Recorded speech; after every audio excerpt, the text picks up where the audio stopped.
중단됐던 선거법 협상이 오늘 재개됐습니다. 민주당이 주도하는 이른바 여야 4+1 협의체가 물밑 협상을 벌였고 잠시 후에는 공식 회동을 갖습니다. 9시부터입니다. 국회 바깥에서는 오늘도 여전히 한국당 지지자들의 격렬한 시위가 벌어졌습니다. 국회 취재기자를 연결하겠습니다. 최재원 기자, 9시면 만난다면서요? 네, 그렇습니다. 말씀하신 것처럼 잠시 뒤인 밤 9시에 회동이 이뤄지고요. 장소는 제 뒤에 보이시는 민주당 원내대표실입니다. 지금 이인영 원내대표는 자리를 하고 있는 상황입니다. 민주당이 주도하고 있는 이른바 4+1 협의체는 오늘 선거법 개정안 놓고 협상을 다시 진행을 했습니다. 물밑에서 전화통화 등을 통해 개별 접촉을 했고 손학규, 심상정, 정동영 대표가 한자리에 모여서 의견을 주고받기도 했습니다. 특히 정의당이 오늘 안에 결론 내자고 강하게 주장하고 있는데 잠시 후 회동에서 결론을 낼 것으로 보입니다. 예, 결론을 낸다고요? 그러니까 합의가 나올 수 있다는 얘기인가요?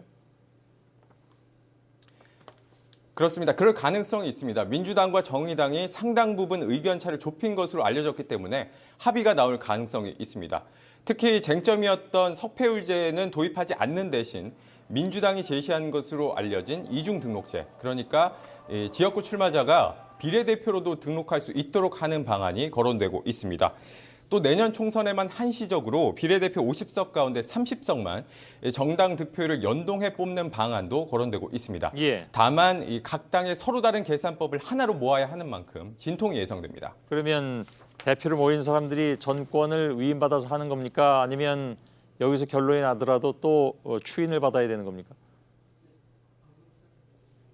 일단 추인 과정은 필요할 것으로 보입니다. 오늘 합의가 나오더라도 또 혹시 미진한 부분에 있어서 내일 오전까지 합의가 나오더라도 협상 대표들은 각 당으로 돌아가서 의원총회 등을 통해서 추인받는 과정을 거쳐야 할 것으로 보입니다. 예. 특히 민주당 같은 경우에는 내일 오후에 이 의원총회를 예고한 상태인데 당 내부에서는 연동형 비례대표제 30석도 많다라는 불만이 있는 상황이고 시간을 두고 더 협상해서 내년 1월에 처리하자는 의견도 나오고 있는 상황입니다.